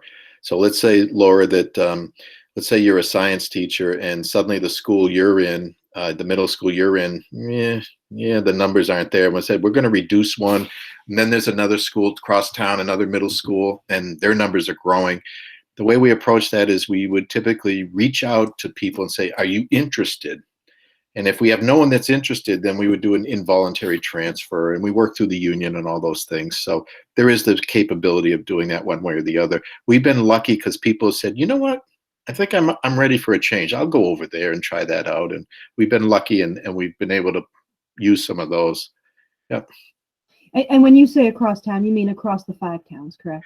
Yeah. In my example I was using with you, it would have been, that was just. So my next question has to do with Mount View and the class sizes that are there. My understanding is that the teachers that we wanted to hire to reduce the number of sections that teachers are teaching in order to keep class sizes low were not hired for this year. Is that correct? Yep. You're leading me to my next thing I'm going to share with you guys. But yes, that's true. And I'll go over all that. I think if you look on the, for Mount View itself, and I've taken it down, the numbers there are in that sort of 20-ish range versus last year at this time, they would be 24 or above in that range. So that's what's changed with some kids kind of leaving the district. And so the class sizes aren't quite what they were last year. Mm-hmm. So. Thank you. And then Bob Imber. Well, and this may be a Brendan question, but it alludes to, I think, that the planning problem that you were talking about, Bob, and the question is, are we in fact going to send out any kind of questionnaire earlier rather than later to families, especially targeted to families whose kids have left the district or having full at home, saying, is it your plan? We're trying to plan budgetarily for the coming year, and are you anticipating that your child will come back to the district or come back to in classroom? Well, and that may be a mood issue, just because we will be ordered to do, and it's also in our best interest to do full classroom. Yeah. But especially those people who are not here and have left, which was a large group of kids, are we going to be asking them, are you planning on coming back when we're in full in classroom mode? Yes. We are. So we actually were just talking about this with the principals the other day.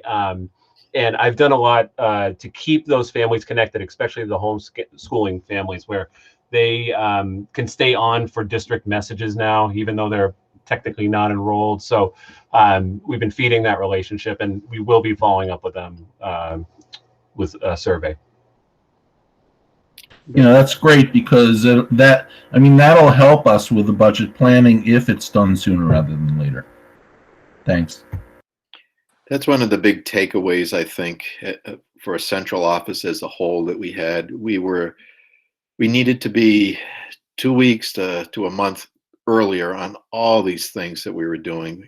And that's our goal now, is to not be behind it, but to be in front of it. So as best as we can. We need to get that information, get it in the hands of principals, start the planning process, look at the whole picture. And as Laura brought up, if we need to move things around, if we need to add some things in there.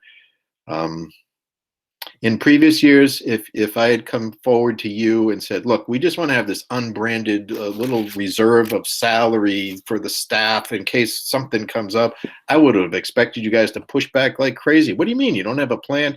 This year's different enough, and there's enough unknowns that I think it kind of makes a lot of sense to maybe actually promote doing that, because we got to be able to react in real time based on what happens. And the other thing we found out, Bob, when we were trying to get kids back into school and we sent out surveys, even though we got a fair amount of people that responded, even those were off because we projected and said, all right, we're going to have about this percent in and this percent, and those were off by quite a bit, actually. So that's the other part of this. Even if we survey, it's not the gospel, you know.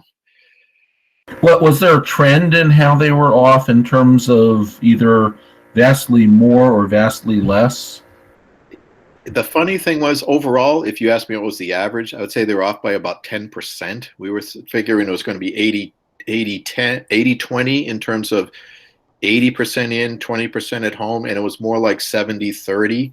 And some schools were almost spot on with the survey, and some were miles apart. So it even varied within towns because we said, oh, like that's not a trend that Sterling, like one school would be this, and you're like, man, that still was, yeah, it's a little maddening. I think also the surge that happened really changed things because the surge in COVID cases really changed people's minds to be remote typically. So another factor.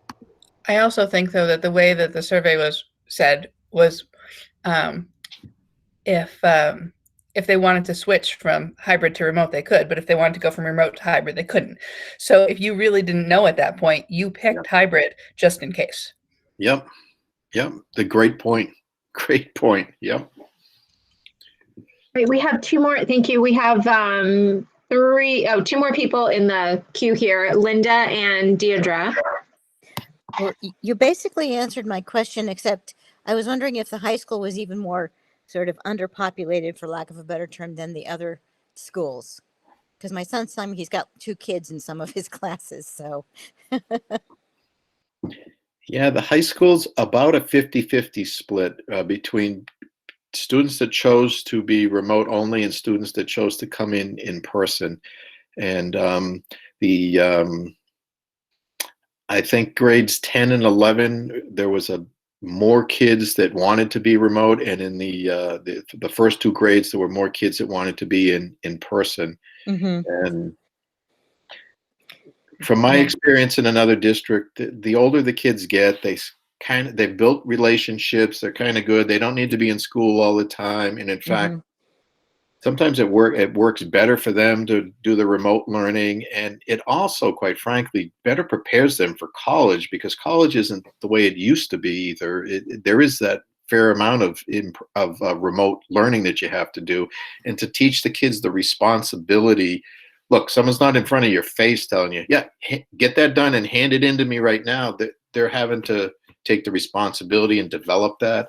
That's not a bad thing either. So that's where long-term, Linda, I talked a little bit earlier about maybe this is a step up for us, and we got to look at some of the embedded good things in here. It could be that it's showing us that for the high school population, especially in those last 2 grades, 11 and 12, this might be something we want to still continue in some flavor, because it's really better meeting the needs of those kids at that grade level. How so?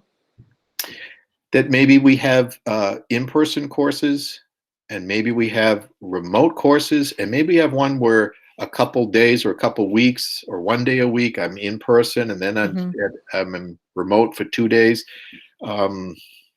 I experienced that when I was in Hopkinton, and kids, I was amazed. Kids signing in and out of the building. They're not being knuckleheads and doing crazy things. They're in because their classes start at this time. They're out because now they're going to go home and be part of their remote. They're not all hanging around outside smoking, for instance. And that's what you might think would happen. I was amazed that when you give them the opportunity to maybe be a little bit more responsible, how many of them just grabbed at that and really did it. I was very impressed. And do we know what percentage are in their pajamas taking their classes? And do we know what percentage are actually talking to their friends while the teachers are talking? Not that I would have personal experience. Personal knowledge of that.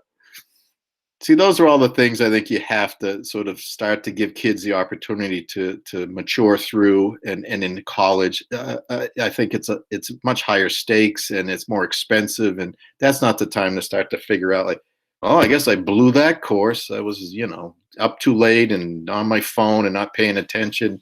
You got to give them some chance while they're here in the public schools to start to figure out those skills and develop them. Mm-hmm. Thank you. Thank you. Deirdre, and then Laura. Yeah, just to Brendan and the conversation about capturing those people that have left and we're hoping they come back. And I really appreciate hearing that you're trying to do that, but just to kind of highlight again that kindergarten class. So figuring out what kindergartners actually never came into our system because of the system that we have. And I can think of at least one that I know of. And I almost was one of those, to be quite honest. So so how would we figure out how to capture them and to see You seem a little old for that, Deirdre. So what? No, for me being in kindergarten, no. But I feel like I've actually gone back to kindergarten this year. I've learned a lot about phonics. Yeah, so just kind of want to just point that out, Brennan and Bob, just to keep them in mind, because that could be a shock next year, and hope that they come back and then our first grade classes are all of a sudden huge. Absolutely. Yeah, thank Well, you. you have that registration period. It must be happening soon. It's usually around this time of year. We are so it's registration for kindergarten for the kids entering into kindergarten, but I'm thinking of the kindergartners that are now that are going to be first grade. Yeah. They might not have ever registered. Yep. That's right. So the one thing, that's a good question. The one thing that we have in our favor is the NSDAC projections are based off of, there were this many births that happened here. It's off of birth rate and everything, and residency.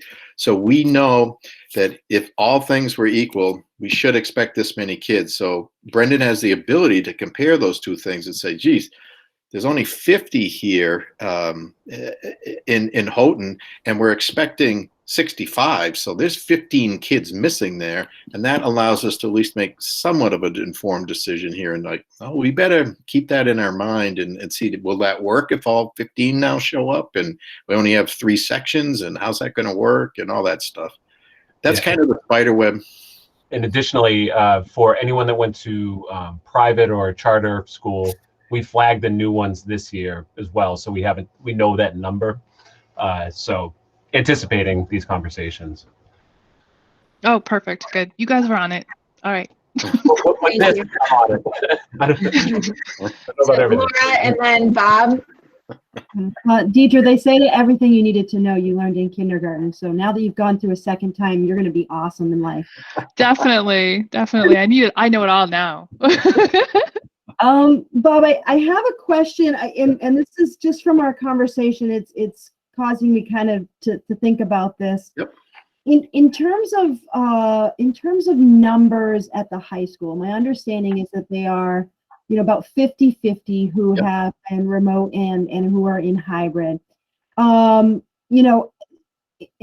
terms of a full reopening, if 100% of the students that are enrolled in our high school are in person, and you might not be able to answer this question right now, what percentage of capacity are we at the high school? Are we at 100% capacity? Are we at 75? Like, what's the numbers compared to the space that we have? If you don't know the answer, that's okay. If we were in the long-term NSDAC projections are that 10 years out, it looks like we're going to change and start to grow again. And if the high school gains 200 more kids, I think they'll be bursting at the seams. What I saw here was in a high school that maybe is not bursting at the seams. I'm in my room. I teach these periods. My off period, I'm in my room, But now what we're doing is we're moving people out of those rooms and moving another one in for one section. So that's showing me, just as someone who's had experience in high schools, yeah, we're kind of getting there. We're kind of getting there. When we were talking about, last year we talked about adding new courses and those types of things. My first question behind the scenes was, do you get the room to put these extra sections in? Like, where are these kids going to go if we're adding another section? They got to go somewhere. And the answer was, yeah, we can find a room. So we're starting to get close to that. I think we've lost kids this year, so it's not going to be as apparent this year. But if we rebound and start to get back up, let's say we're at 7,200 kids in the district, that's where I'd start to wonder about that.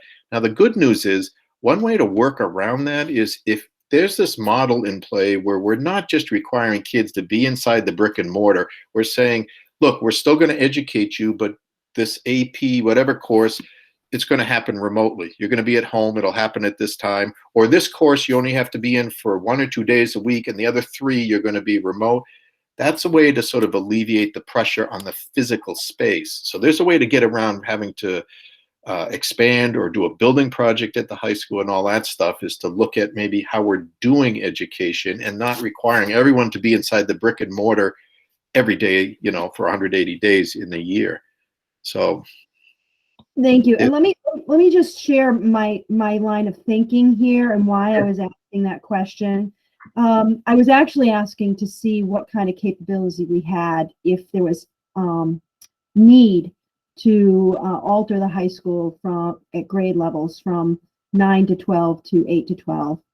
Because I know that there are some elementary schools that are literally bursting at the seams and could potentially, rather than have a building project ahead of us, could shuffle their 5th graders up to a middle school if there was space. Mount View, I understand, is at full capacity, and Dawson is busting at the seams. And I'm just wondering, if there was any way that we could think creatively for our communities to try to address those issues. Laura, what I'd say to respond to that is we could do anything for a year, maybe 2 years. Long term, I don't think that's a viable solution. I think what we really need to do is to look at if Holden is continuing to grow and we are filling up those schools and there's no more room. I think the best option long term is to build that upper elementary, lower middle school, and you divide the middle school up, and middle school now is 6, 7, and the other one becomes 5, 6, or however it gets divided up. Maybe it's a 4, 5, 6, something like that, or a 3, 4, 5, and there's an early elementary center that includes preschool. I don't know all those answers, but I think Holden is approaching the point where they kind of are at that we need one more building point. But I think short term, you could do those things. I think long term, it doesn't hold up, because then there's too many kids in the high school, and you absolutely can't have all the kids in. And sometimes you want them all in for doing this or doing that. And that's the only way that could work, is if in 11 and 12, those kids weren't in the building, liberating those rooms then for the younger kids to take up, Thank you. Is that when we start getting into that question of an adding another school, is that our district conversation, or is that a town conversation? How does that work in a regional school district? Rob, can you help us out with that, or Christina or Linda or somebody? I feel like we talked about it at management before, and I feel like it's the town and the district work together, but the town ultimately is paying for the school. So we have asked Holden to go in on an application, we being the district. And we were having active discussions about this, I think last year around this time, actually, right before all this hit. But there wasn't an appetite for it. And certainly right now, that's probably not going to go anywhere. But Laura, to your point, and to Bob Burlows, we can't ignore, we'll have to look at these numbers. You can't keep ignoring this. There's something we'll have to give, something will have to happen. Maybe, there's maybe a review of the regional agreement coming up. You guys saw the notice yesterday. Maybe part of that is allowing for some inter-district sharing of buildings, which right now that's not, I think that's in that regional agreement that you cannot go across the town lines. That would free up a lot of things, and we could use some of the facilities in the other towns, but that's problematic right now. Just for a time check, we're going to end at 8. So Bob Imber, you're on the you're on the docket now. And that's exactly my point. I was thinking, being mindful of first of all, just a quick comment about the high school. I think it's great at looking at sort of novel ways to consider classes. And, certainly we've had conversations in the education subcommittee about, start times and even things like that. And that's a way, there may be, cohorts of students who want to start early because they have a job or other things going on later, and there are entire, cohorts of students who like to hang out and not get up so early. And, it may work well to address some of those needs as well as crowding issues. But beyond that, I'm really worried about sort of the time. We have 12 minutes left, and I'm wondering, budgetarily, what are you looking for, Bob? Let me jump into this next thing, which kind of gets at that.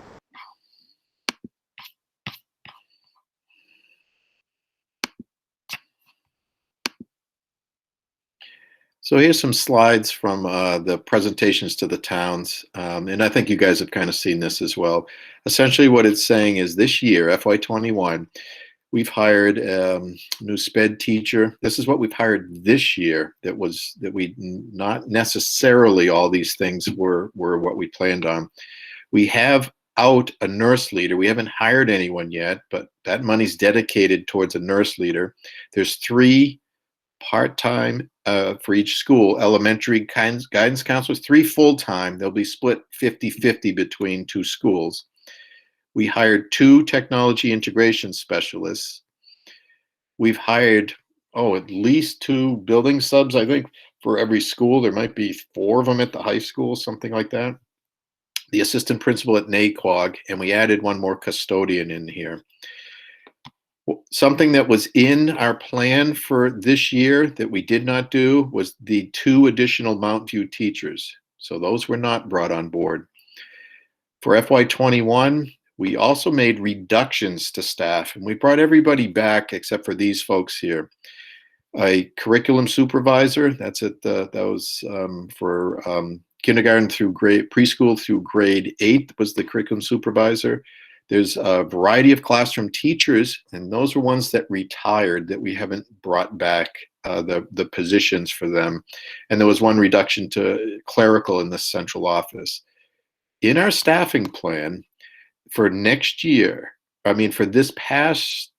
next year is the director of vocation. There's 1 more English language arts, ESL teacher, not English language arts, assistant business director, and there's some classroom teachers in there to address any class sizes that we needed to do.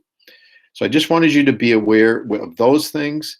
So what will happen is, obviously, if we have a school that has more kids coming back than we expected, we have to deal with that. That's just critical. You can't let something like that go. So for instance, let's say we were going to do a director of vocation, and that, okay, maybe that makes sense, and that's what we need to do, and it meets the high school kids' needs.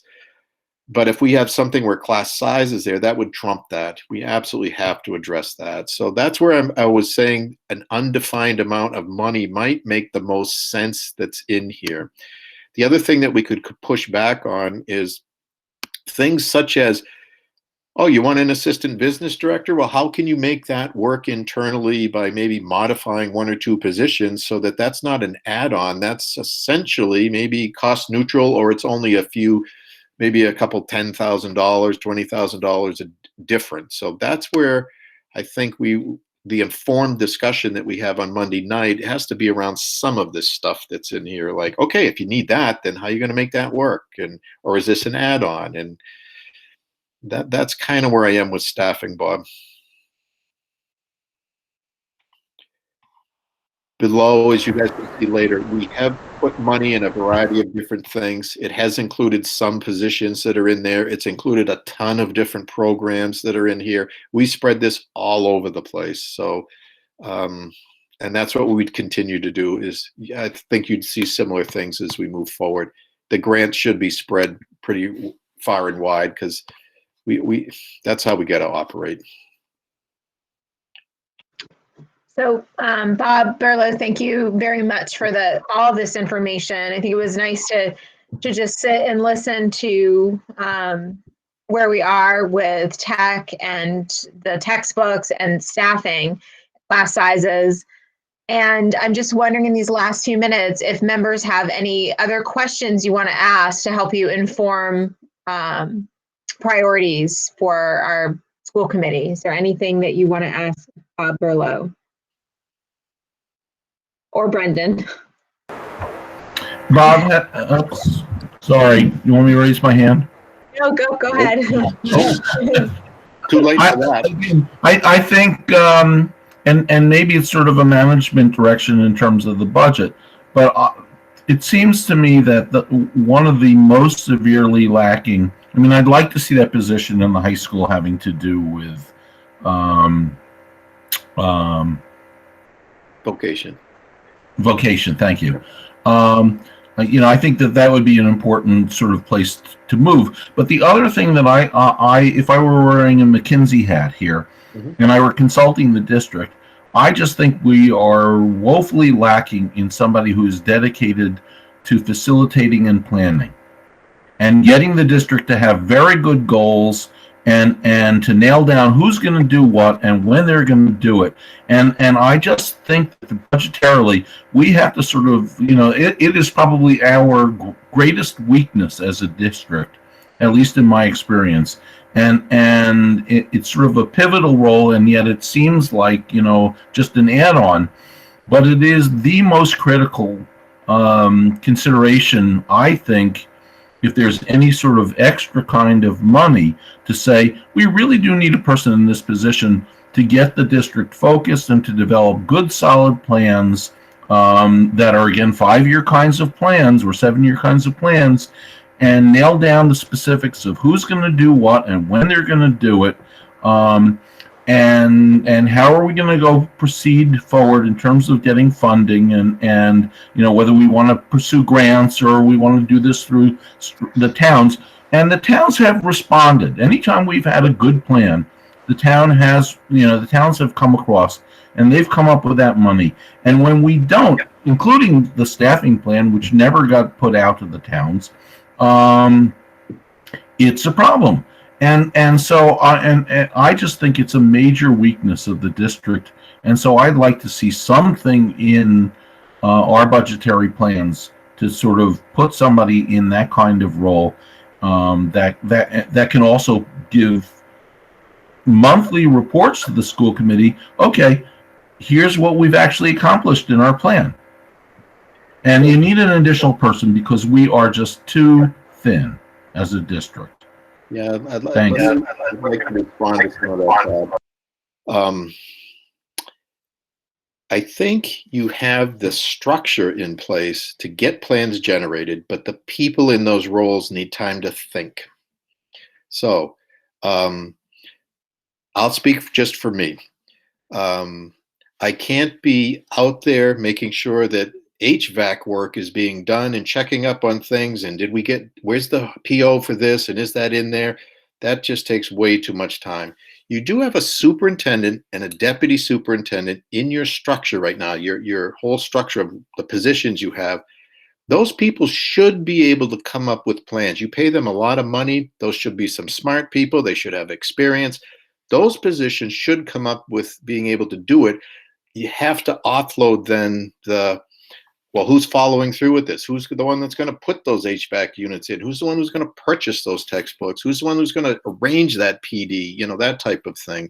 So that could be really, Bob, the positions I think that you're advocating for. What does that mean? That probably means a director of facilities. It probably does. Somebody that can do that. It might mean you need a curriculum director, or at least a professional development director, someone like that can do those things. And that would allow these people. I guess I'm not thinking of that, to be honest. I'm thinking of somebody who brings people together, including, depending upon what the issue is, it could be teachers, it could be administration, it could be a mixture of those, and that has facilitative training. and can actually nail things down through facilitation to come up with concrete plans, 5 and 7-year plans, and then to monitor those. And that's an entirely different role. It really is. And it helped, the superintendent's going to deal with fires on a regular basis, and certainly should have major input into how those plans are shaped. But and the same is true with your role, but it's a planning role, and I think you need. I mean, you can hire an outside expert, but it really is enough. We're a large enough district that there ought to be somebody who's trained in that skill to bring those people together and actually help everybody, any stakeholders, develop plans, and that's their central purpose for the district. And I just think it would be well worth the money. It would, maybe it's an $80,000 position, but it would, on a yearly basis, but it would really move the district forward in terms of follow through and coming up with clear, concrete plans. Not their plans, the district's plans with the stakeholders. Yes. But it's a facilitative role. And I would say this: I would probably advocate for an internal person rather than hiring a consultant. And I would say, but I think they can become internal. The question is, I think they ought to be the district's person, but I don't know who in the district actually has a really strong skill set in terms of facilitation skills. Oh, I don't mean we have to hire from within. I mean, rather than hiring a consultant, we need to have somebody that's part of the district, because this is a pretty nuanced district, especially going across 5 towns. Christina, what were you going to say? I was just going to say it's probably that we need all of those positions. A position like something that Bob Imber is imagining, but also I can see clearly that we need those 2 types of positions that you just mentioned. I know how you're doing so many different things, and you just described that from your own experience, which that takes, and Daryl the same, and I'm sure Brendan the same. Like we've tried to save money over the years, and what we do by that is we take people who are high caliber and we spread them way too thin and it just everyone suffers for that, and it's not the way to run a district of this size. So we definitely need that. I know it's such a horrible time economically, it seems, for us to be advocating for those types of positions, but one of the biggest gripes we've had through this whole last year is that people aren't seeing what they want to see, and it's because there aren't a lot of people to get the work done. It's not that you guys aren't working. I can see in your faces that you're working. I mean, you look young still, but you look, it's been a tough year, and you've been working really hard, and there's just not that support in the office for you guys. The fact that you're running around to buildings to check on HVAC work. I mean, I work in another district. We have a director of operations facilities type person, plus there are people for each K-8 that do that. So there's 4 people that are focused on facilities in a district that is not the size. It's not 7,000, it's 5,000 or something, or 4,000-ish. So we are woefully underfunded. Do we have, and understaffed with those kind of positions. Do we have anything else that people are looking for here at 801? Not that we can't stay longer, but we've had a lot of information. You said it exactly what was on my mind. So thank you. You said it way more eloquently than I would. Thank you. Anyone else? So I'll make a motion to adjourn. Oh, that sounds good. Anyone want to second them? Okay, we got a second. And all right, we'll do our roll call. So Kristen left, so we have Member Haber. Haber, yes. Member Imber. Imber, no. Imber, yes. Sorry. Member Kirschenbaum. Yes, please. Lonvilliel. Yes. Member Shapiro. Yes. And I also vote yes. So we are adjourned at 8:01. Thank you all for your time, and thank you for all of your work, Bob and Brendan. Thank you. Thank you. Bye, everyone. Thank you. Bye. Bye.